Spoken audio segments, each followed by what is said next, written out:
ایک صحابی اللہ کے نبی کے پاس آئے اور بخاری شریف کی حدیث تو یہ کہتی ہے وعن ابی ہریرہ رضی اللہ تعالی عنہ عن النبی صلی اللہ علیہ وسلم ان اعرابیا اتى النبي صلی اللہ علیہ وسلم فقال دلنی علی عمل اذا عملته دخلت الجنہ. یہ ہے بخاری شریف کی حدیث کے الفاظ. حضرت ابو ہریرہ فرماتے ہیں ایک دیہاتی اللہ کے نبی کے پاس آ گیا. ان اعرابیا اتى النبي صلی اللہ علیہ وسلم, ایک دیہاتی اللہ کے نبی کے پاس آیا اور آ کر کہنے لگا اے اللہ کے رسول, میں دیہاتی آدمی ہوں, گاؤں دیہات کا رہنے والا ہوں, مجھے شارٹ کٹ میں بتا دیجئے جنت میں جانے کا راستہ کیا ہے. دلنی علی عمل, ایک ایسا عمل مجھے بتائیے عملتہ دخلت الجنہ, کہ میں اس پر عمل کروں اور جنت میں داخل ہو جاؤں, یعنی میں کامیاب ہو جاؤں, میں جنتی بن جاؤں. اللہ کے نبی صلی اللہ علیہ وسلم نے فرمایا, کیا کہا؟ قال تعبد اللہ ولا تشرک بہ شیئا, تم جنت میں جانا چاہتے ہو؟ ہاں, اللہ کی عبادت کرو, اس کے ساتھ کسی کو شریک مت کرو. دیکھیے جنت میں جانے کے راستے بتا رہا ہوں, غور سے سن لیجئے, بہت آسان ہے. اگر ہم نے ان راستوں پہ عمل کر لیا تو جنت میں داخل ہو جائیں گے اور جہنم سے بچ جائیں گے ہم. سن لو یہ عمل, تعبد اللہ ولا تشرک بہ شیئا, اللہ کی عبادت کرو اور اس کے ساتھ کسی کو شریک مت کرو. اس کے بعد آپ نے فرمایا وَتُقِيمُ الصَّلَاةَ الْمَكْتُوبَةَ, اور فرض نماز کو پابندی کے ساتھ پڑھتے رہو, اس میں کبھی کوتاہی مت کرو, جب وقت ہو پڑھ لو, فرض نماز کو کبھی مت چھوڑو. وَتُؤَدِّ الزَّكَاةَ الْمَكْتُوبَةَ مَفْرُوضَةَ وَتُؤَدِّ الزَّكَاةَ الْمَفْرُوضَةَ, اور جو زکوٰۃ فرض کی گئی ہے تمہارے اوپر, یعنی 7.5 تولے سونا یا 52.5 تولے چاندی کے تم مالک ہو, یا اتنا پیسہ تمہارے پاس ہے اور اس کو 1 سال گزر چکی ہے تو تمہارے اوپر زکوٰۃ فرض ہے.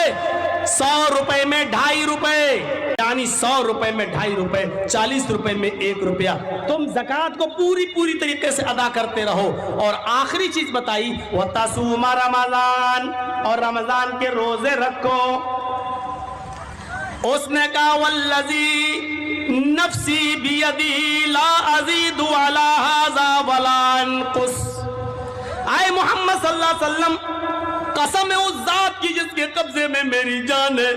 دیکھیے وہ دیہاتی کیا کہہ رہا ہے, اے اللہ کے نبی, قسم ہے اس اللہ کی جس کے قبضے میں میری جان ہے, آپ نے مجھے جو بتایا میں اس پر عمل کروں گا, اس میں کوئی زیادتی نہیں کروں گا اور کوئی کمی نہیں کروں گا. آپ نے جتنا بتایا اس پر میں عمل کروں گا, اپنی طرف سے میں اس میں زیادتی نہیں کروں گا اور کوئی کمی بھی نہیں کروں گا. فلما ولا, جب اس نے پیٹ پھیری اور جانے لگا, جب مسجد سے اٹھ کر رخصت ہونے لگا, جب مسجد سے اٹھ کر جانے لگا, تو اللہ کے نبی نے فرمایا من سرہ ان ینظر الی رجل من اہل الجنہ فلینظر الی ھذا.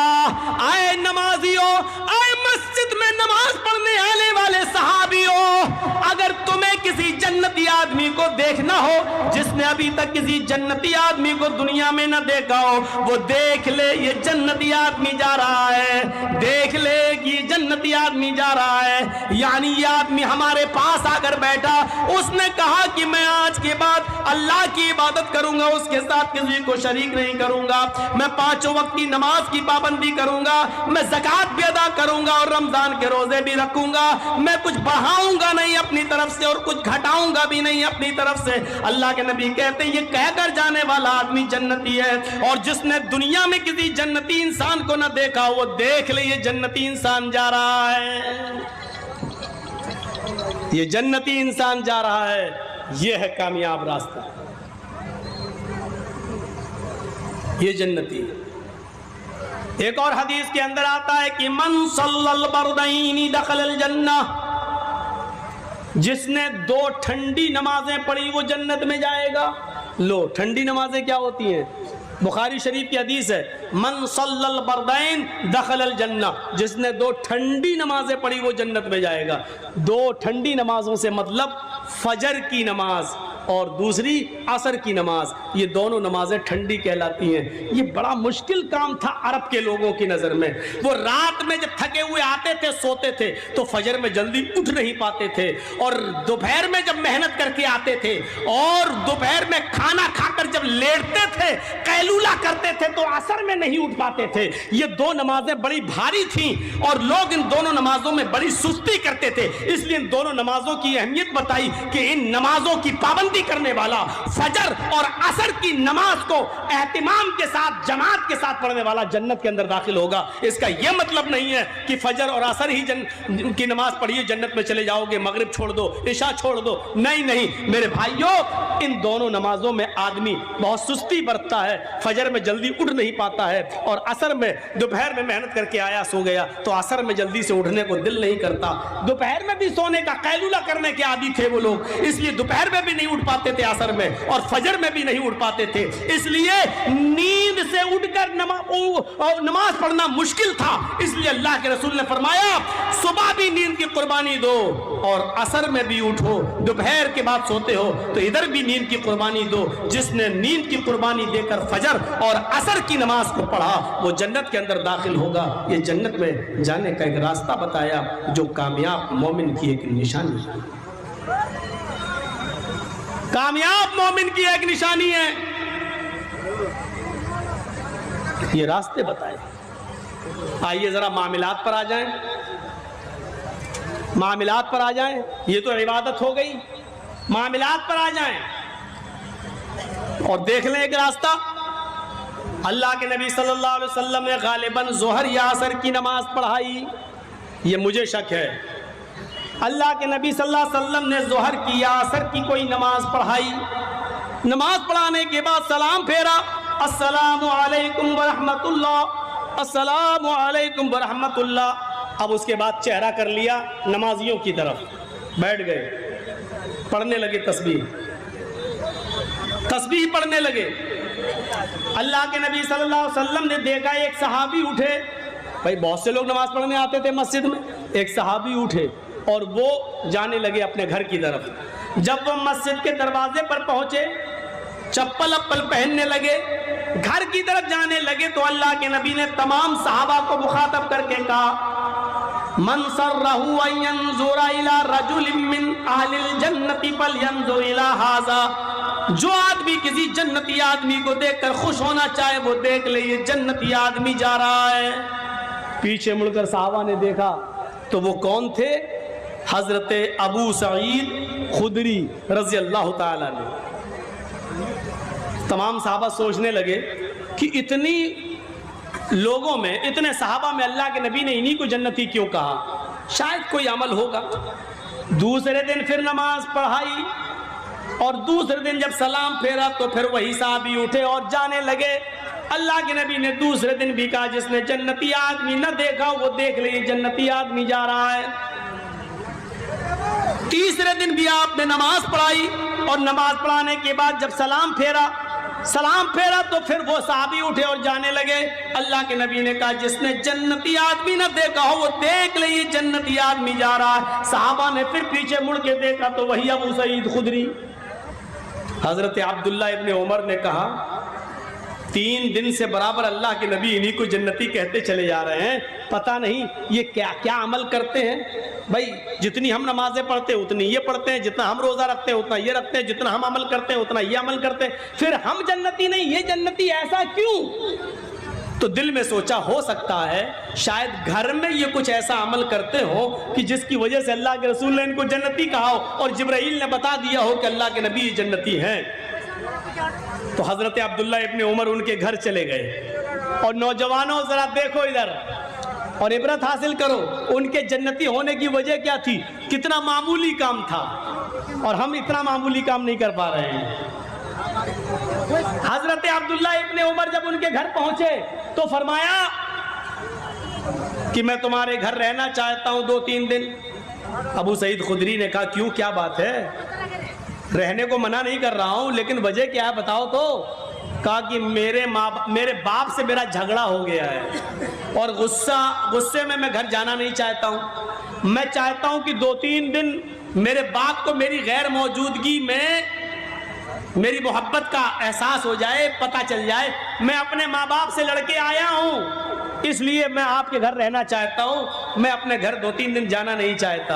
ابو سعید خدری نے کہا ماں باپ سے لڑائی لڑنا اچھی بات نہیں ہے، ویسے رہو میرے گھر کوئی دقت نہیں ہے، لیکن ماں باپ سے لڑنا اچھی بات نہیں ہے۔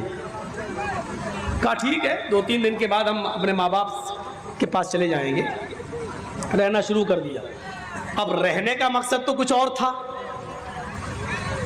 لیکن 3 دن رہے، ادھر بھی کوئی خاص عمل دکھائی نہیں دیا۔ جتنا میں اپنے گھر میں نماز پڑھتا ہوں اتنا یہ بھی پڑھتے ہیں، تہجد کے علاوہ یہ کچھ پڑھتے ہی نہیں ہیں، تہجد کے علاوہ میں بھی کچھ نہیں پڑھتا۔ تو آخر کیوں اللہ کے رسول نے ان کو جنتی کہا؟ جب 3 دن پورے ہو گئے، جب یہ وہاں سے جانے لگے تو ابو سعید خدری نے کہا کیا بات ہے، ماں باپ تو آئے نہیں تمہیں بلانے اور تم جا رہے ہو؟ فرمایا اے ابو سعید خدری، میں اپنے ماں باپ سے ناراض ہو کر نہیں آیا تھا، میں نے آپ سے جھوٹ کہا تھا۔ اچھا، اور جب صحیح بات بتا دی تو اب جھوٹ کہاں رہ گیا؟ کہا میں تو صرف یہ دیکھنے آیا تھا کہ 3 دن آپ نے اللہ کے نبی کے پیچھے نماز پڑھی، اور تینوں دن جب نبی نے سلام پھیرا تو آپ اٹھ کے چل دیے۔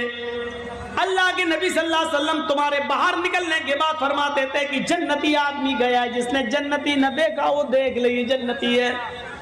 میں نے دیکھا کہ تمہارا عمل ہم سے زیادہ نہیں ہے، شاید گھر میں کوئی عمل کرتے ہو، میں گھر میں تمہارا عمل دیکھنے کے لیے چلا آیا اور بہانہ یہ کیا کہ میرے ماں باپ مجھ سے ناراض ہیں، لیکن دیکھ یہ رہا تھا کہ آپ گھر میں کیا کرتے ہیں۔ آپ کا گھر میں بھی کوئی عمل ایسا نہیں ہے جو مجھ سے زیادہ ہو، جتنا آپ اپنے گھر میں کرتے ہیں اتنا میں بھی اپنے گھر میں کرتا ہوں، لیکن وجہ سمجھ میں نہیں آ رہی ہے۔ اللہ کے نبی نے آپ کو جنتی کہا، لیکن ہم لوگوں کو جنتی کیوں نہیں کہا؟ ابو سعید خدری کہتے ہیں واللہ عالم، اللہ ہی بہتر جانتا ہے، مجھے نہیں معلوم کہ اللہ کے نبی نے مجھے جنتی کیوں کہا ہے۔ ہمارا عمل تمہارے عمل سے کوئی زیادہ نہیں ہے، جتنا تم کرتے ہو اتنا میں بھی کرتا ہوں، لیکن ہاں شاید ایک چیز ہو۔ اب سنو وہ چیز، رام گھاٹ، رانی پترا، پورنیا اور ادھر ادھر سے آنے والوں، اب سنو وہ چیز، شاید ایک چیز جو میں کرتا ہوں وہ اور لوگ نہ کرتے ہوں۔ کہا کیا؟ کہا اللہ کے نبی جیسے ہی نماز پڑھانے کے بعد سلام پھیرتے ہیں میں اپنے گھر چلاتا ہوں، سنتیں اپنے گھر پہ پڑھتا ہوں، میں مسجد میں نہیں پڑھتا، اپنے گھر پہ پڑھتا ہوں۔ عبداللہ ابن عمر کہتے ہیں یہ بھی نہیں، کیونکہ سنتیں تو میں بھی اپنے گھر پہ پڑھتا ہوں۔ پھر کہا کہ ایک عمل اور ہو سکتا ہے۔ کہا کیا؟ کہا میں نماز پڑھنے کے بعد مسجد سے فوراً نکل آتا ہوں اور اپنے گھر آ جاتا ہوں، میں نہ تو مسجد میں فضول بیٹھتا ہوں نہ بازار میں بیٹھتا ہوں، میرے کانوں نے آج تک اپنے کسی مسلمان بھائی کی غیبت نہیں سنی، اور میری زبان نے بھی آج تک کسی مسلمان بھائی کی غیبت نہیں کی، نہ میں کسی کی برائی اپنی زبان سے کرتا ہوں، نہ کسی کی غیبت اور برائی کو اپنے کانوں سے سنتا ہوں۔ عبداللہ ابن عمر کہتے ہیں بس اے ابو سعید خدری، شاید یہی عمل ہے تمہارا کہ تم کسی کی غیبت نہیں کرتے، کسی کی برائی نہیں کرتے، اور تم کسی کی برائی نہیں سنتے، شاید یہی عمل ہوگا۔ پھر یہ مسجد میں آئے اللہ کے نبی کے پاس اور کہا اللہ کے رسول، ہم نے ابو سعید خدری کے گھر میں بھی دیکھا، ہمارا عمل ان کا نہ تو باہر ہم سے زیادہ ہے، اور ان کا عمل ہمارے عمل سے نہ تو گھر میں زیادہ ہے نہ مسجد میں زیادہ ہے، پھر کیا وجہ ہے کہ آپ نے ان کو جنتی کہا ہے؟ انہوں نے مجھے یہ وجہ بتائی ہے۔ اللہ کے نبی کہتے ہیں ہاں آئے میرے صحابیوں، ابو سعید خدری کے اندر یہی خوبی ہے کہ وہ نماز پڑھنے کے بعد پھر فضول نہ تو مسجد میں بیٹھتے نہ بازار میں نہ چوراہے پر، وہ کسی کی غیبت نہیں کرتے، کسی کی برائی نہیں کرتے، اور وہ کسی کی برائی بھی نہیں سنتے، کسی کی غیبت بھی نہیں سنتے۔ یہی وہ عمل ہے جس نے ابو سعید خدری کو جنتی بنا دیا ہے۔ مسلمانوں، جنت ہمیں بیٹھے بٹھائے مل سکتی ہے، بشرط یہ کہ ہم اپنے مسلمان بھائیوں کی برائی اپنے منہ سے کرنا چھوڑ دیں، اور اپنے مسلمان بھائیوں کی جہاں برائی ہو رہی ہے اس کو اپنے کانوں سے سننا چھوڑ دیں۔ جب کسی کی برائی ہو تو اٹھ کے چلے جائیں، سلیمان ابن یسار بہت بڑے تابعی گزرے ہیں، سلیمان ابن یسار بہت بڑے تابعی گزرے ہیں، ان کی برائی کسی نے حاکم وقت خلیفہ وقت سے کر دی اور کہا خلیفہ وقت سے کہ سلیمان تمہیں بہت برا بھلا کہتا ہے۔ خلیفہ کو غصہ آ گیا اور سلیمان ابن یسار کو بلایا، ادھر آؤ۔ جی کیا بات ہے؟ سنا ہے میں نے کہ تم پیٹھ کے پیچھے میری برائی کرتے ہو، تم لوگوں کے سامنے میری نفرت پھیلاتے ہو، تم غیبت کرتے ہو میری۔ سلیمان ابن یسار کہتے ہیں کہ آپ کو جس نے بھی بتایا ہے غلط بتایا ہے، جس نے بھی خبر دی وہ غلط خبر دی۔ جو چیز بتانا چاہتا ہوں وہ سنیے۔ سلیمان ابن یسار تابعی ہیں اور بادشاہ وقت سے کیا کہہ رہے ہیں، خلیفہ سے کیا کہہ رہے ہیں؟ آپ کو جس نے بھی خبر دی غلط، چاپلوس ہے وہ آپ کی نظروں میں محبوب بننا چاہتا ہے، آپ کی نظروں میں اچھا بننا چاہتا ہے، اس لیے اس نے میری برائی آپ سے کی ہے۔ بادشاہ کیا کہتا ہے؟ خلیفہ کیا کہتا ہے؟ خلیفہ نے کہا سلیمان ایسے آدمی نے مجھے بتایا ہے جو بہت بڑا متقی اور پرہیزگار ہے، جس کی فجر کی نماز کی جماعت کبھی نہیں چھوٹتی اور جو تہجد کبھی نہیں چھوڑتا۔ تہجد گزار آدمی فجر کی نماز میں وقت سے پہلے پہنچتا ہے، برسیں گزر گئیں، کئی سالیں گزر گئیں، اس کی فجر کی نماز کی تکبیر اولا پہلی تکبیر بھی نہیں چھوٹی ہے۔ اتنے متقی اور پرہیزگار آدمی نے مجھے بتایا ہے کہ تم میری برائی کرتے ہو لوگوں سے۔ سلیمان ابن یسار مسکراتے ہیں اور جانے لگتے ہیں۔ خلیفہ نے کہا بغیر جواب دیے ہوئے تم نہیں جا سکتے ہو۔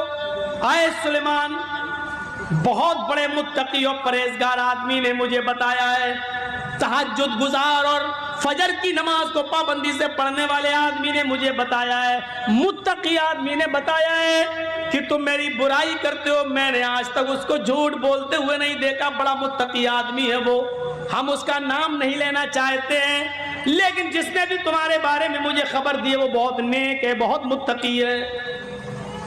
سلیمان ابن یسار دوبارہ مسکراتے ہیں اور کہتے ہیں خلیفہ وقت، آئے خلیفۃ المومنین، آپ کی نظر میں اگر کوئی متقی ہے تو بنا رہے، لیکن میری نظر میں وہ متقی نہیں ہو سکتا ہے۔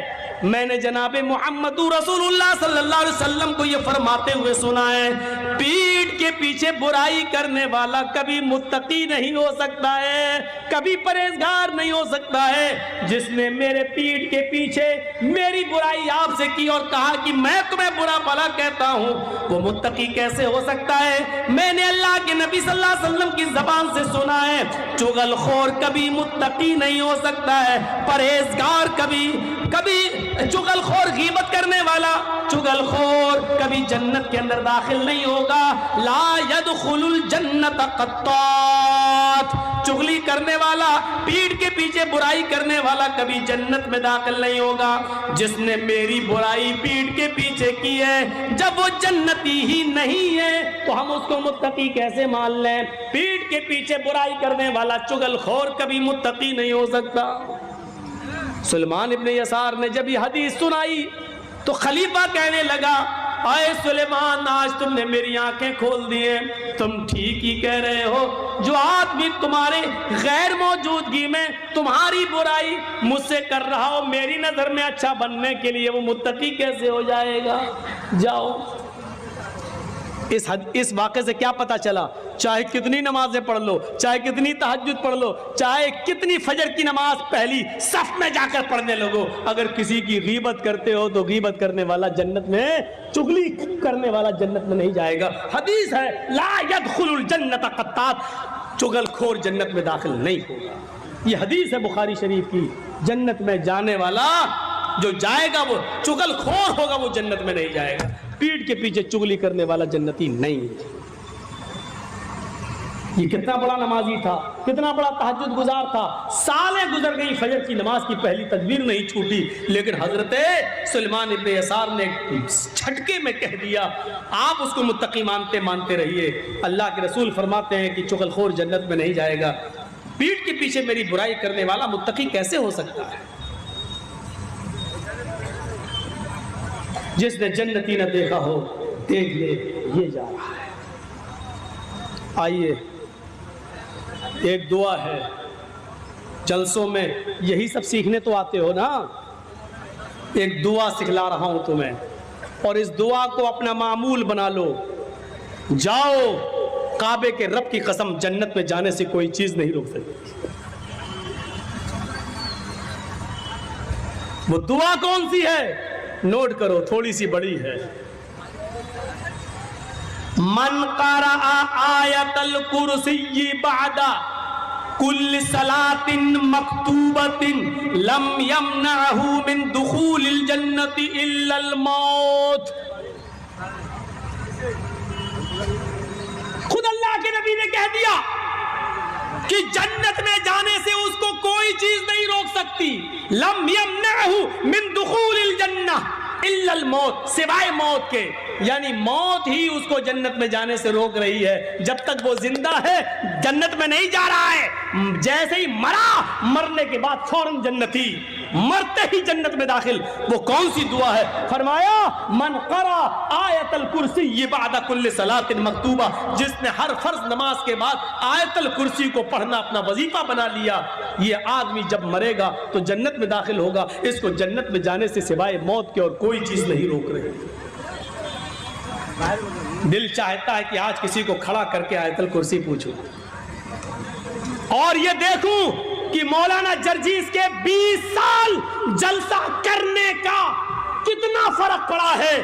20 سال سے جو تقریریں ہو رہی ہیں ہماری، ان تقریروں کا کتنا اثر ہماری زندگی پر پڑا ہے. آج دل چاہتا ہے کہ کسی کو کھڑا کر کے پوچھوں آیت الکرسی.